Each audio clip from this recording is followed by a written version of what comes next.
या कुंदेन्दु तुषारहार धवला, या शुभ्र वस्त्रावृता, या वीणा वरदंड मंडित करा, या श्वेत पद्मासना। नमस्कार, बारंबार प्रणाम आप सभी को। एक बार फिर आप सभी के बीच में उपस्थित हूं आपका अपना एस्ट्रो गुरु महेश व्यास। आप सभी को वसंत पंचमी की बहुत बहुत बधाई, बहुत बहुत शुभकामनाएं। मां सरस्वती की कृपा निरंतर आप पर सदैव बनी रहे। वसंत पंचमी का इतना महत्व क्यों है? इस दिन क्या ऐसा विशेष करें कि मां शारदे, मां सरस्वती की कृपा आपको प्राप्त हो? विद्यार्थी वर्ग जो स्कूली शिक्षा में है, जो कॉलेज शिक्षा में है, या जो सरकारी सेवा की तैयारी कर रहे हैं, आपको चाहिए कि ब्रह्म मुहूर्त में उठ करके सूर्योदय से पूर्व स्नान आदि से निवृत्त होने के बाद में मां सरस्वती की पूजा आप शुभ समय में जरूर करें। मां सरस्वती की पूजा के कई सारे लाभ हैं, लेकिन विशेष तौर पे जो विद्यार्थी वर्ग हैं, इनको सरस्वती की पूजा प्रतिदिन अगर करें तो हमेशा करनी चाहिए। नियमित एक ऐसा नियम बनाना चाहिए कि जब भी आप नित्य संध्या बंधन करने के लिए बैठें, तब आपको सरस्वती चालीसा का पाठ हमेशा करना चाहिए।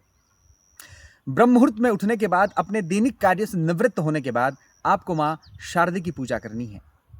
पीले वस्त्रों का आपको चयन करना है, पीले प्रसाद का आपको चयन करना है, और पीले पुष्पों का आपको चयन करना है।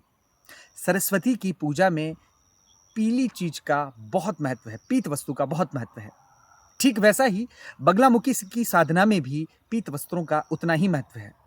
हालांकि वो बहुत बड़ा अनुष्ठान हो जाता है, उतना हम नहीं जा पाएंगे, लेकिन सरस्वती को प्रसन्न करने के लिए पीली वस्तुओं को एक जगह आप उनका संकलन करें, उसके बाद में आप देवी को प्रसन्न करें।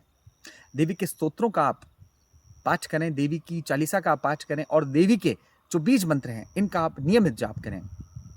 ओम एम ह्रीम ओम वागदेव्यै नमः, ओम ह्रीम एम ह्रीम ओम वागदेव्यै नमः, ओम सरस्वत्यै नमः। ऐसे कई सारे मंत्र हैं। 21 की संख्या में, 51 की संख्या में, या सर्वसुलभ 108 की संख्या में इन बीज मंत्रों का आप जाप करें। आज का दिन विद्यार्थी वर्ग के लिए तो विशेष है ही, इसी के साथ में जो संगीत जगत से जुड़े हैं उनके लिए भी बहुत खास है, क्योंकि सरस्वती की कृपा पाए बिना वो लोग उस स्टेज तक जा नहीं सकते, उस मंच तक वो जा नहीं सकते। सरस्वती के इस पूजन के दिन, वसंत पंचमी के इस विशेष पूजन के दिन, आप जितने भी संगीत के पुजारी हैं, आपको आपके इंस्ट्रूमेंट की पूजा विशेष तौर से करनी चाहिए। जब जब गायकों ने अपनी कलम चलाई है, तब तब बहुत सुंदर रचनाएं इन्होंने करी हैं। हे स्वर की देवी माँ, वाणी में मधुरता दे, मैं गीत सुनाता हूँ, संगीत की शिक्षा दे।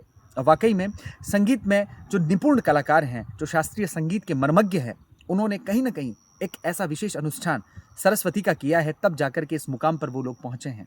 आप सभी को वसंत पंचमी के इस महापर्व की बहुत बहुत बधाई, बहुत बहुत शुभकामनाएं। आज के दिन फिर से मैं रिपीट करता हूं, जितना हो सके पीली वस्तुओं का प्रयोग आप निश्चित रूप से करें। सरस्वती चालीसा को आप नित्य पढ़ने का एक प्रयोग करें। आप विद्यार्थी वर्ग जो सरकारी सेवाओं की तैयारी करते हैं, या प्राइवेट किसी कंपनी में बहुत अच्छी पोस्ट पर, बहुत अच्छी फैकल्टीज़ में वो लोग जाना चाहते हैं, तो उनसे भी मैं विशेष अनुरोध करूंगा कि सरस्वती को आप बिना प्रसन्न किए लक्ष्मी को आप प्राप्त नहीं कर पाएंगे।